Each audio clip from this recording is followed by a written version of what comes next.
तो देखिए 7वें चरण का मतदान जारी है। आखिरी चरण के मतदान के 6 घंटे पूरे हो चुके हैं।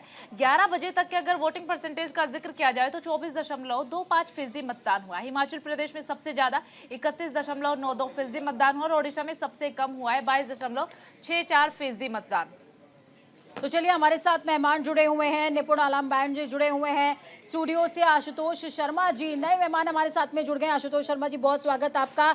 शुभेंदु शेखर अवस्थी जी हमारे साथ बीजेपी के प्रवक्ता जुड़े हुए हैं। AK मिश्रा जी जुड़े हुए हैं। शुरुआत में आशुतोष जी आपके साथ में करूंगी। इसके अलावा रविंद्र प्रताप सिंह हमारे साथ में जुड़े हैं, सुनील कौशिक जी जुड़े हैं और राहुल यादव जी कांग्रेस से प्रवक्ता है हमारे साथ में जुड़े हुए हैं। चूंकि आशुतोष जी अभी जुड़े हैं हमारे साथ में, तो आशुतोष जी शुरुआत में आपके साथ करूंगी। जिस तरीके का वोटिंग परसेंटेज लगातार सामने आ रहा है सर, लोगों का रुझान राजनेताओं से, दलों से खत्म होता जा रहा है, ये अपने आप में स्पष्ट है।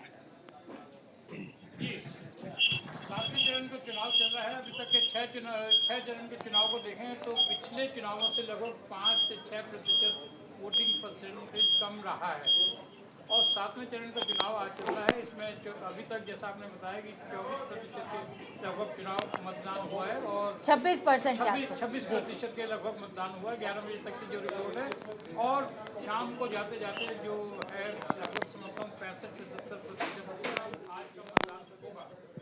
आज जो देख रहे हैं कि लोगों का चुनाव के प्रति रुझान थोड़ा कम नजर आ रहा है। युवा पीढ़ी जो आज की तारीख में मैं देख रहा हूँ कि युवा पीढ़ी रोजगार की तलाश में, रोजगार के जैसे वादे किए गए उनको रोजगार के अवसर अभी तक नहीं मिल पाए। युवा पीढ़ी भी थोड़ी सी निराश है इससे और जनता देख रही है कि एक वेव है, विपक्ष के पास कोई मुद्दा नहीं है कहने के लिए कि जनता के लिए वो क्या लेकर के आ रहे हैं, क्या उनकी योजना है, क्या उनका कौन उनका नेता बनेगा और पक्ष में अगर वो सत्ता दल में आते हैं तो क्या विज़न है उनके पास। तो ऐसी कोई योजना विपक्ष लेकर के नहीं आ रहा।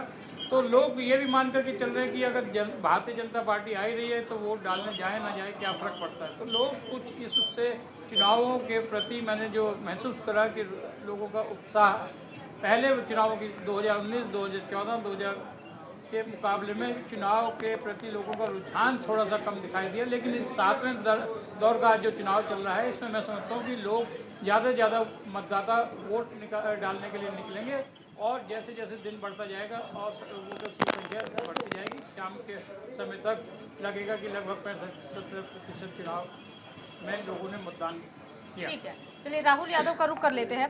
राहुल, आपको क्या लग रहा है जिस तरीके से वोटिंग परसेंटेज बेहद कम हो रहा है, खासतौर पर मैं बात करना चाहूंगी उत्तर प्रदेश की वाराणसी सीट को लेकर के? राहुल यादव हमारे साथ में नहीं जुड़े हुए हैं। AK मिश्रा जी मैं आपके पास आऊंगी। सर एक सवाल मैंने पूछा था निपुण जी से, वही सवाल मैं आपसे पूछ रही हूँ क्योंकि इसका एक्सप्लेनेशन बहुत ज़्यादा इम्पोर्टेंट है।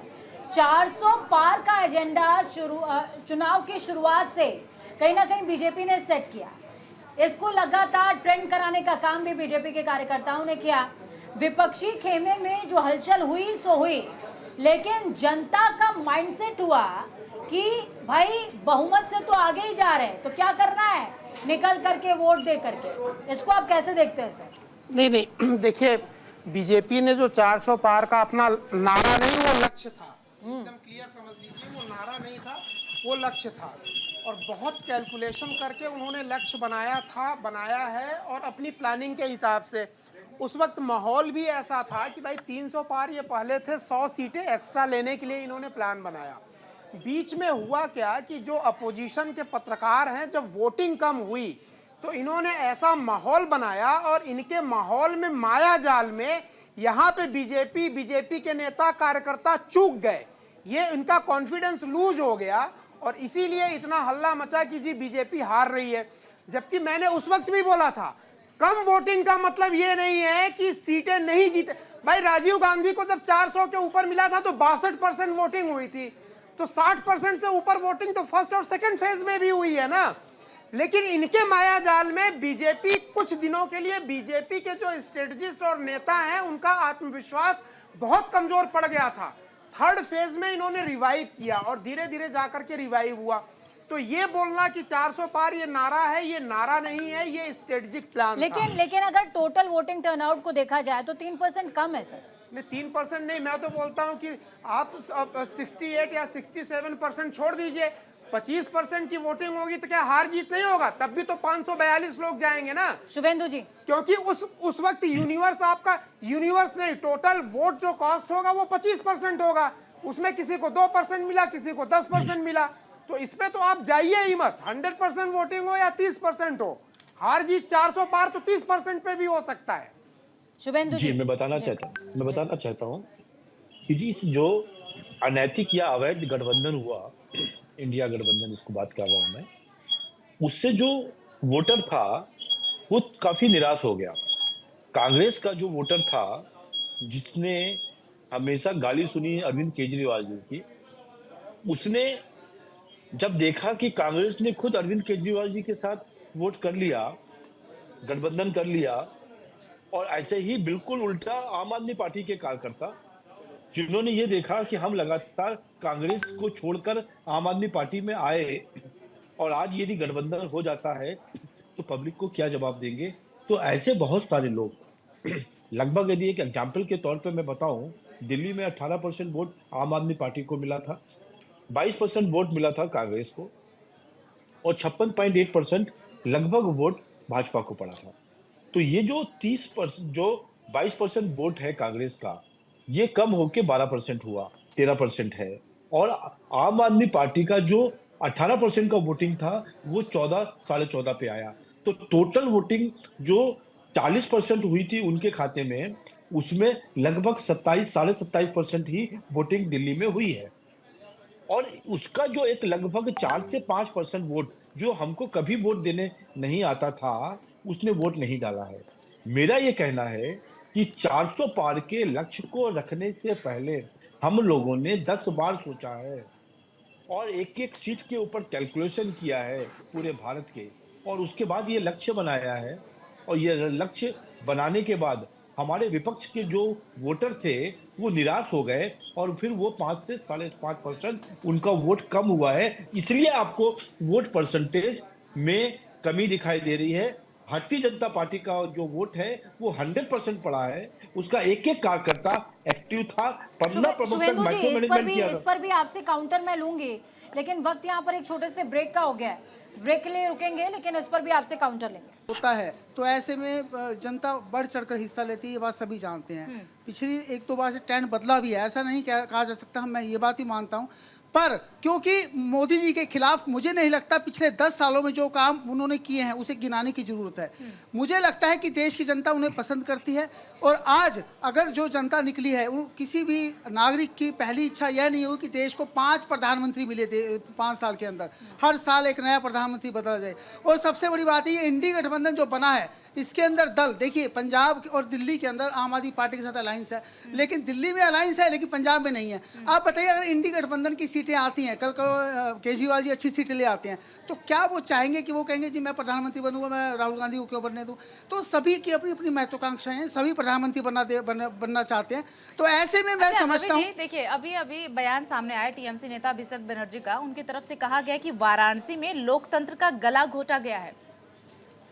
देखिए पीएम नरेंद्र मोदी का संसदीय क्षेत्र है वाराणसी। नहीं, देखिए ऐसा है, विपक्ष का काम है सवाल उठाना।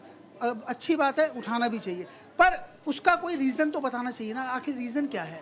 आप बताइए, आज अगर नरेंद्र मोदी कन्याकुमारी जाते हैं और वहाँ को लेकर सवाल उठाए जाते हैं, जी ये पूरा तरह से जो है चुनाव आयोग को शिकायत होनी चाहिए, चुनाव आयोग इस पर रोक लगाए, तो मैं पूछता हूँ, महबूबा मुफ्ती अपने ही संसदीय क्षेत्र के अंदर चुनाव के दिन धरने में बैठ जाती हैं, तो ये क्या था? अगर मीडिया को अपनी तरफ खींचने का मुद्दा अगर कोई करता है तो वहाँ सवाल नहीं उठाते इंडी गठबंधन, लेकिन वहाँ उठा रहा है जहाँ मोदी जी कर रहे हैं।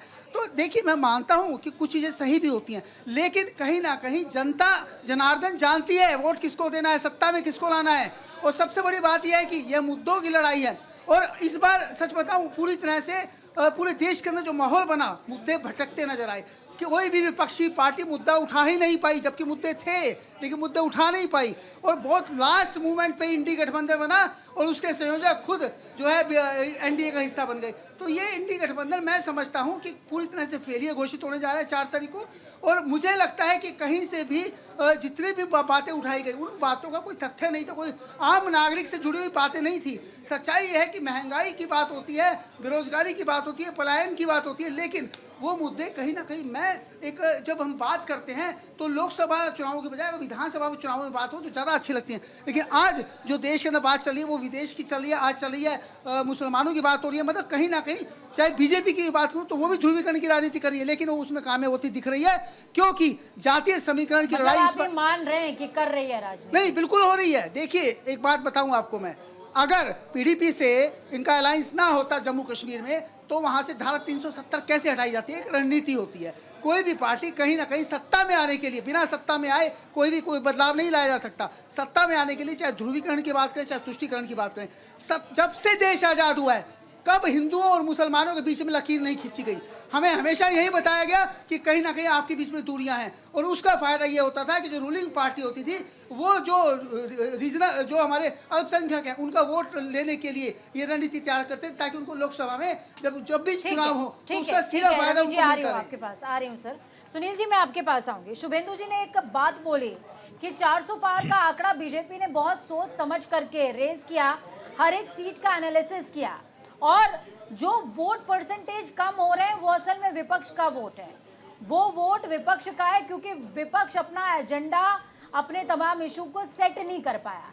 लेकिन क्या ऐसा नहीं हो सकता कि बीजेपी पार्टी के अंदर जिस तरीके से चरण दर चरण चुनाव आगे बढ़ता रहा, एक एक पार्टी के लोग, नवीन जिंदल बहुत बड़ा एग्जाम्पल है, आए पार्टी के अंदर 2 मिनट के अंदर जो है डिक्लेयर होता है कि उनको टिकट दे दिया गया है।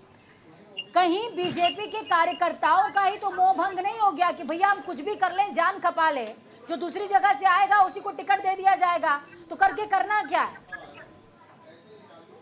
नहीं देखो, अवस्थी साहब कुछ भी कहें, वो पार्टी के प्रवक्ता हैं, लेकिन मैं इस बात को नहीं मानता।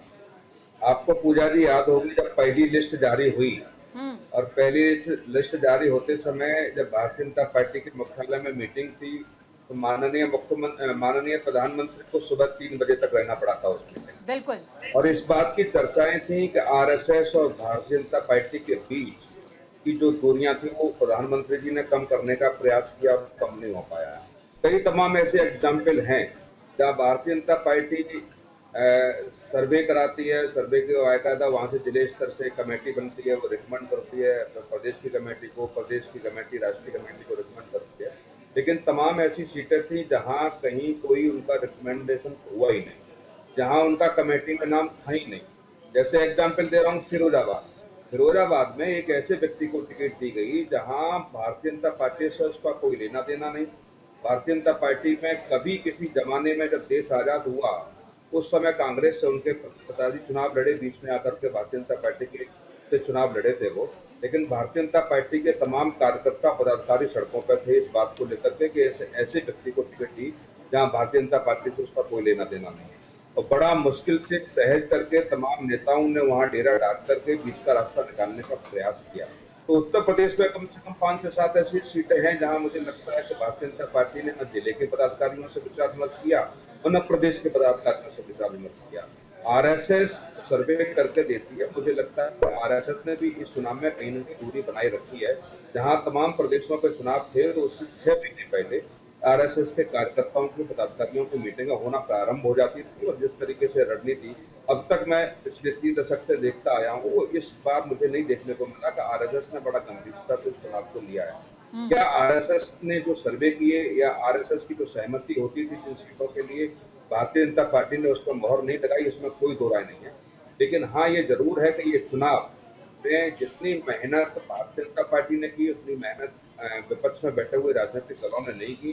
चाहे प्रदेश की समीक्षा कर ली जाए, जैसे उत्तर प्रदेश की बात कर ली जाए, योगी जी ने जहां 200 से ऊपर रैलियां की, वहां अखिलेश यादव ने 80 के आसपास रैलियां की। राष्ट्रीय स्तर पर बात कर ली जाए, प्रधानमंत्री मोदी की कर ली जाए, राजनाथ सिंह कर ली जाए, इनके राष्ट्रीय अध्यक्ष नड्डा साहब की बात कर ली जाए, और कांग्रेस के तमाम राष्ट्रीय स्तर के नेताओं की बात कर ली जाए, तो निश्चित तौर से रैलियों की संख्या, सभाओं की संख्या, रोड शो की संख्या बहुत कम है।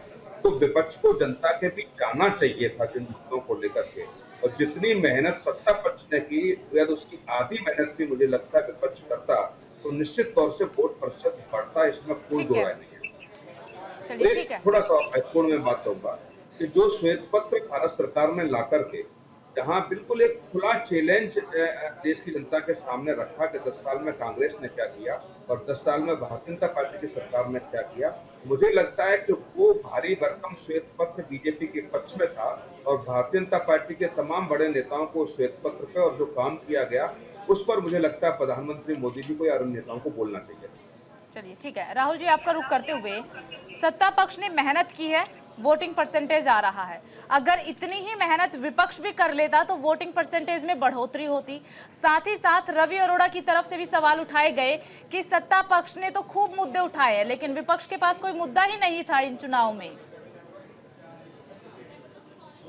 नहीं, देखिए, हम हमारी 25 गारंटियों को लेकर और 5 न्याय को लेकर जनता के सामने जाते हैं। भाजपा और नरेंद्र मोदी जी के पास किसी प्रकार के कोई मुद्दे नहीं है। ना 10 साल का वो देश के सामने अपना रिपोर्ट कार्ड रख पाए। अब उनका 10 साल का रिपोर्ट कार्ड विपक्ष ने रखा। विपक्ष ने जनता के सामने रखा कि प्रधानमंत्री जी ने जमकर विदेश भ्रमण किया, 10 सालों में जमकर सभी राज्यों का चुनाव प्रचार किया, विनाशकारी नोटबंदी करी, लोगों को बेरोजगार किया, सरकारी नौकरियां बंद किया, पीएफ पर ब्याज कम किया, आम जनता पर जीएसटी का बोझ डाला, जनता की सब्सिडी काटकर कॉर्पोरेट को दिया, अपने प्रचार पर अरबों रुपए बहाया, जुमलेबाजी अनलिमिटेड करी। इसके साथ साथ रेल बेचा, कोल बेचा, हवाई जहाज बेचा, पोर्ट बेचा, LIC बेची, शिक्षा बेची, स्वास्थ्य बेचा, हवाई अड्डे बेचे, लाल किला बेचा, PSUs बेचे, बिजली बेची, BSNL बेचा, MTNL बेचा और अब देश बेचने की तैयारी कर रहा है। अब अग्निवीर, इन्होंने देश को अग्निवीर बना दिया है। अब आगे देखिएगा ये शिक्षक वीर बनाएंगे और चिकित्सा वीर बनाएंगे और जो बच गए उनको फकीर बनाएंगे। तो जो देश देख रहा है कि मुद्दों की बात कौन कर रहा है और गैर मुद्दों की बात कौन कर रहा है। देश अब भाजपा को समझ चुका है। अब आप देखिएगा 4 तारीख को जो नतीजे आएंगे वो अचंभित करने वाले। कितनी सीटें की उम्मीद कर रहे हैं राहुल जी? सीटों की उम्मीद हम बहुमत पार कर रहे हैं। आप उसकी चिंता मत करिए। हम भाजपा की तरह से कोई फिगर नहीं देंगे कि 400 पार 400 पार। उस 400 पार की विभिन्न राज्यों में वो तो लक्ष्य है ना उनका, विपक्ष का भी तो कोई लक्ष्य होगा। वो तो लक्ष्य है। उन्होंने कहा कि हमारे संगठन के लिए, हमारे कार्यकर्ताओं के लिए लक्ष्य है। क्या है लक्ष्य? कहा वही तो 400 पार हमारे कार्यकर्ताओं के लिए लक्ष्य है। तो कांग्रेस ने भी अपने कार्यकर्ताओं को कोई लक्ष्य दिया होगा सर? 90 का, 80 का, 50 का, 100 का, 2 का, 10 का, कोई तो लक्ष्य दिया होगा। वो हम टीवी डिबेट में बैठकर अपनी रणनीति को डिस्क्लोज नहीं कर सकते। अच्छा ठीक है राहुल जी, एग्जिट पोल से क्यों बायकॉट कर रही है कांग्रेस पार्टी? हम उसमें TRP के खेल में नहीं फंसना चाहते। अभी देखिएगा शाम को जब EVM में ये तो बीजेपी की तरफ से कहा ही जा रहा है। अमित शाह ने खुद कह दिया, इस बात का तो जिक्र किया है कि अभी तो एग्जिट पोल से बायकॉट कर रही है कांग्रेस पार्टी। जब 4 जून को नतीजे आएंगे तो EVM पे ठीकरा फोड़ देंगे। नहीं, 4 जून को हम सामना करेंगे ना, आपकी डिबेट का भी सामना करेंगे, भाजपा के प्रवक्ताओं का भी सामना करेंगे और देखेगा जब अचंभित करने वाले नतीजे आएंगे तो आप आश्चर्य में रहेंगे। शुभेंदु जी, 2 चीज बताना चाहता हूँ। जो हमारे एक पर्यवेक्षक जी ने कहा संघ का प्रयोग नहीं हुआ, मैं संघ से आता हूँ भाजपा में, इसीलिए बड़ी शालीनता से के साथ कहता हूँ कि संघ कभी सामने नहीं आता। और जितनी भी कॉन्स्टिट्यूंसी में चुनाव हुए हैं उसमें एक कोऑर्डिनेशन टीम बनी थी, संघ के प्रमुख लोग उस कॉन्स्टिट्यूंसी के लोकसभा के उसको कोऑर्डिनेट किया। लगभग संघ ने इस चुनाव में 8 से 10 बैठकें हर कॉन्स्टिट्यूंसी वाइज करी, ये जानकारी की।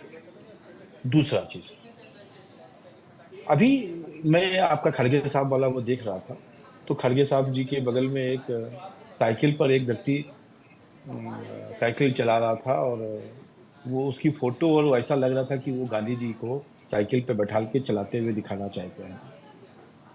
ये हमारा ऑब्जर्वेशन है कि अब कांग्रेस को भी सपा के साथ चलने के लिए मजबूरी हो गई है और इस तरीके के कारण ऐसी फोटो रखी है।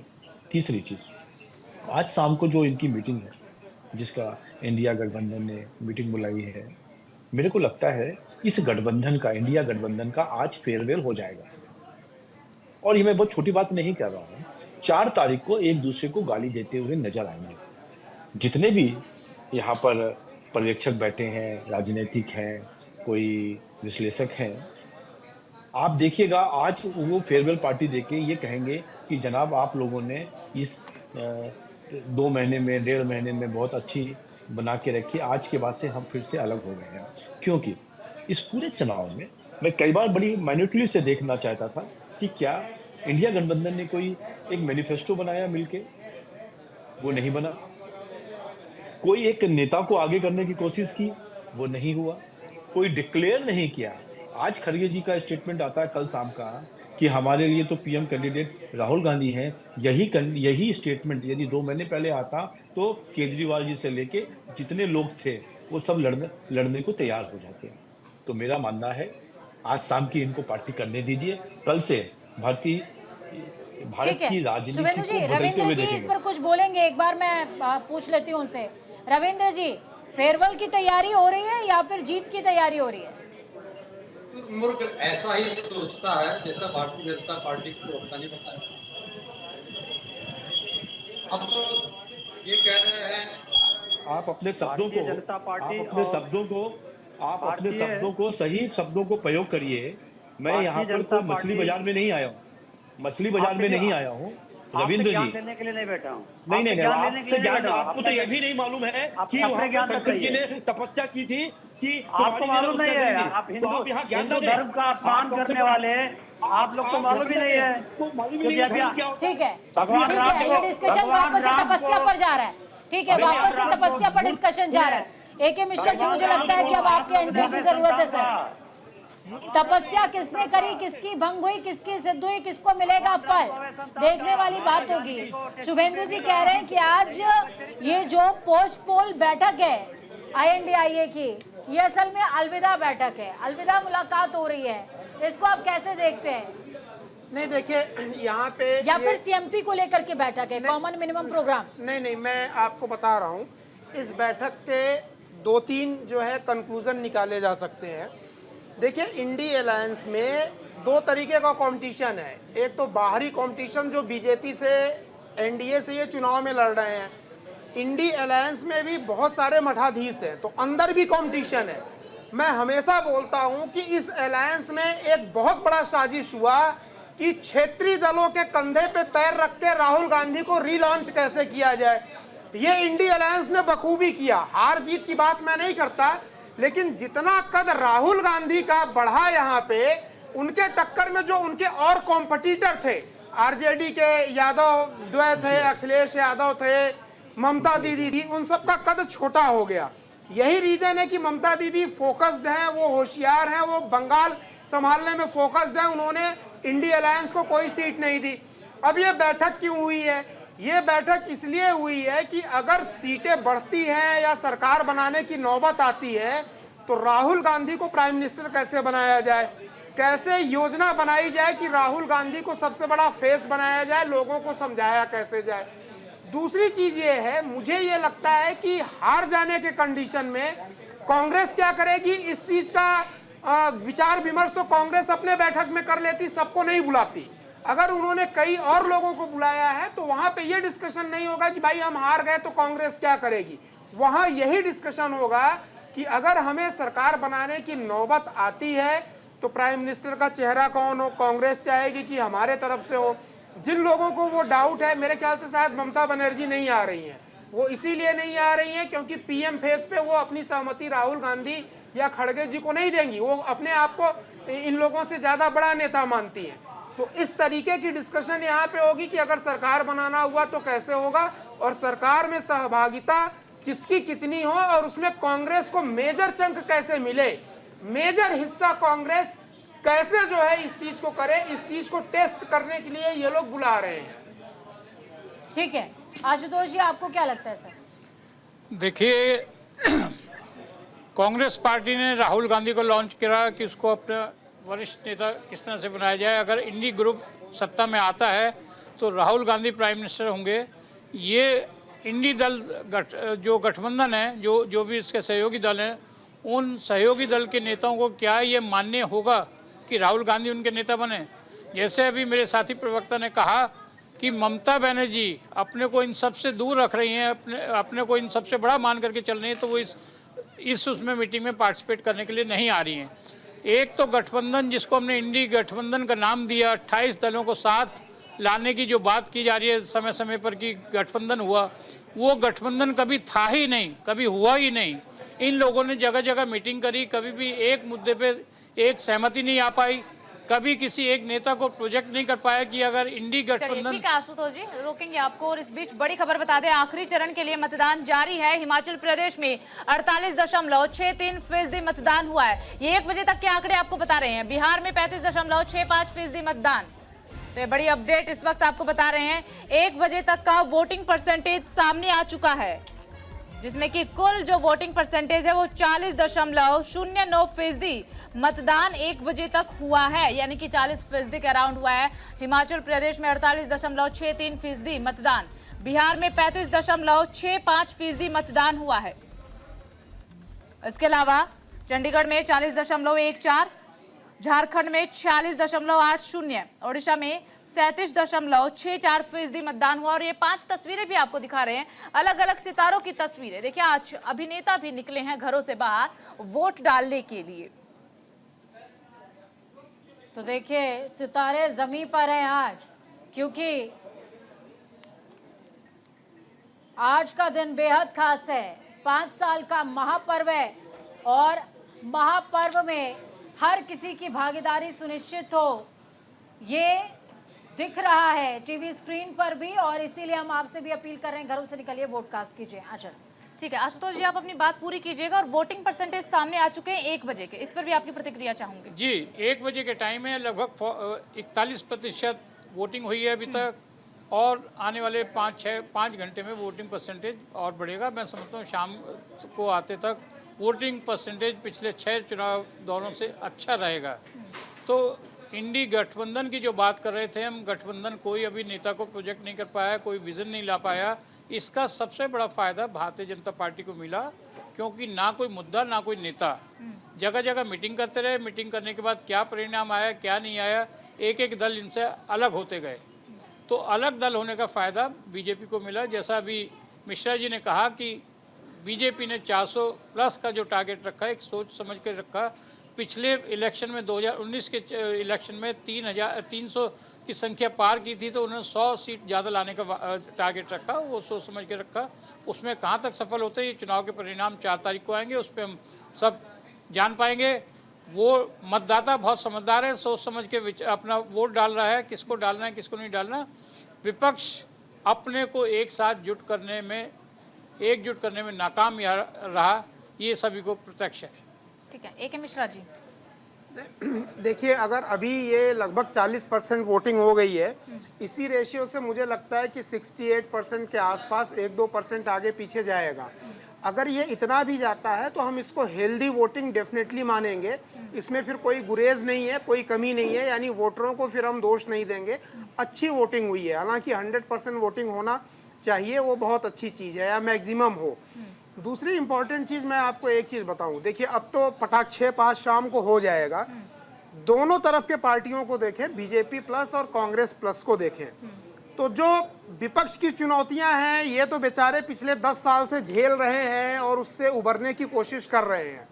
लेकिन अब की बार चिंता की लकीरें या चिंता तो नहीं बोलूँगा, लेकिन चिंतन तो बीजेपी प्लस में भी शुरू हो गया, स्पेशली बीजेपी में। उसके पीछे कारण है। कारण ये है कि 2014 और 2019 में देखिए, इनके कैंपेन बड़े स्मूथली चलते थे और आगे बढ़ते जाते थे, जिग जैग या बीच में डिरेल नहीं होते थे।